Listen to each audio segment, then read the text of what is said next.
Kid Ultra, which I won't go into the abilities today. We will have some more spoilers coming up with that. That's what you think, Randy. We're talking about Sidekick here. So Sidekick, or you're gonna make me call him Sidekick all night. Kid Ultra. Incoming badass! Hold on. No, it's Metal Mars. Kid Ultra, we haven't gone into a lot of details for Kid Ultra yet, but Kid Ultra is also a support character, but probably a little bit more in the earnest vein of support.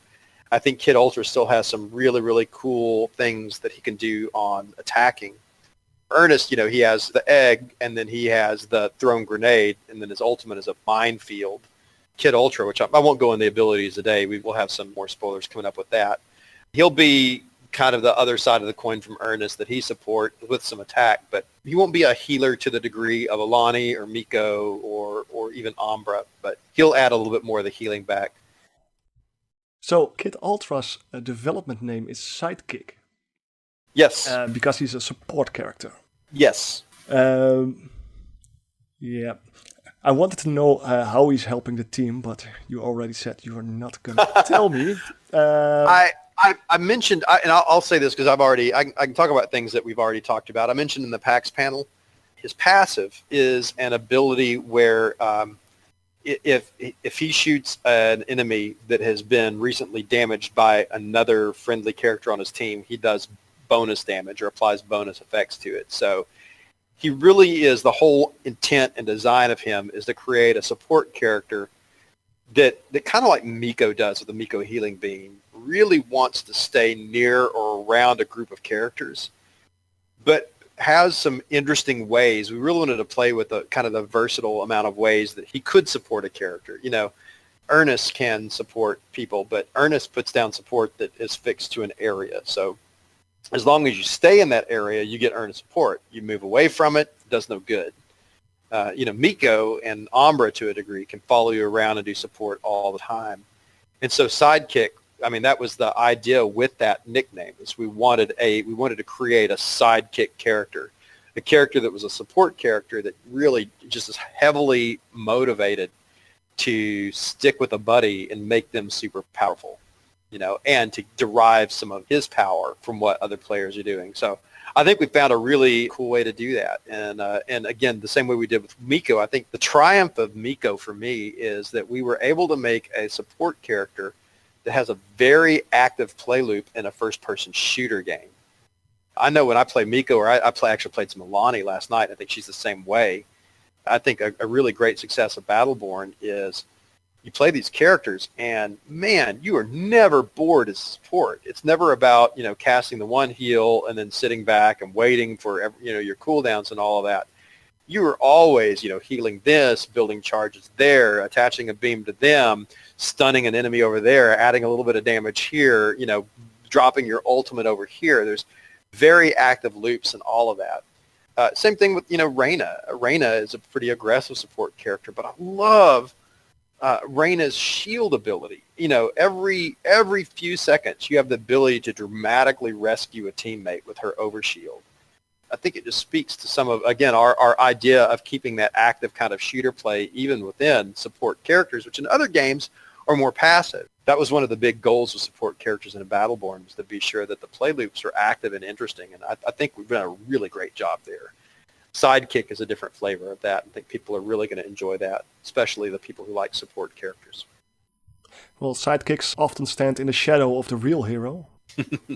But can Sidekick stand on his own? Yeah, and again, that's kind of part of the magic mix with Battleborn support characters, is that we have to also understand that every character that we make could be played single player in a campaign. And I think Sidekick is no exception to that rule. Again, we want people to be able to play Sidekick as a single player character if they want. So Sidekick, or you're going to make me call him Sidekick all night. Kid Ultra. Kid Ultra's main attack and some of the abilities you have there, even Kid Ultra support abilities can be turned back on Kid Ultra. Just like we did with Reyna. If Reyna doesn't have a target and use the overshield, Reyna can still overshield herself. Every character can hold their own. So in the character description that was in the battle plan, it was mentioned, let's hope his LLC technology is a bit more stable. Are we getting Claptrap from Borderlands the pre-sequel?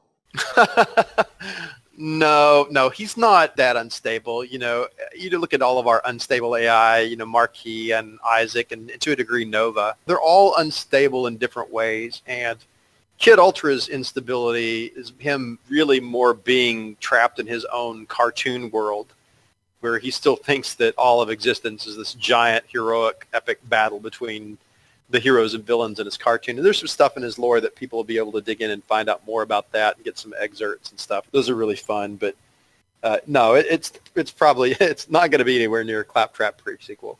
No Torque Fiesta? You know, as fun as that was, no, but you know, there is some, I think, some really surprising stuff with Kid Ultra as far as the aesthetics. One of the things we talked a little bit about is we're using some cool examples of almost old video gamey 8-bit audio clips with a lot of his audio, and I think it's really cool. One of the really neat things we're doing there is all of his skins, including the colorization skins that you're going to unlock with his challenges and from the loot packs and all of that, will change some of his audio. In fact, the skins have been themed in some ways around classic inspirations, and you're going to get a little bit of that flavor in there. So I think there's some really cool things for players to dig into, and you'll be able to find some things in Kid Ultra that I think are even more worth collecting than other players because they really help to tailor and change that experience. They're neat discoveries. I don't want to spoil more on it than that, but they're pretty fun. Yeah, I'm a real sucker for those 8-bit and 16-bit video games, so I'm looking forward to collecting all those skins. You said that he was inspired by Mega Man. Yep. So are we getting a Mega Man skin that is called Magnus Man? No comment. There's definitely some inspiration from a bunch of classic video games. You know, I think you can already see with just the shape, you know, and the pose and the general ideal of Kid Ultra. There's already a lot of Mega Man just in him from the default appearance. Yeah, which is cool.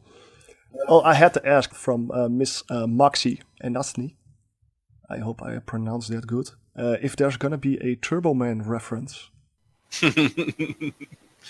Oh my gosh. You know, honestly, I can't remember if we did that, but that's a really great question that only you and a few others would come up with.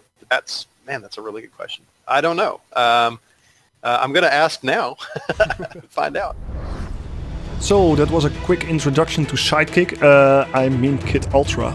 And if you want to learn more about him, I did an analysis video about last week's Battleborn stream that showed off a little something about Kid Ultra. But heads up, there's another Battleborn livestream coming up that's going to reveal the character in full detail.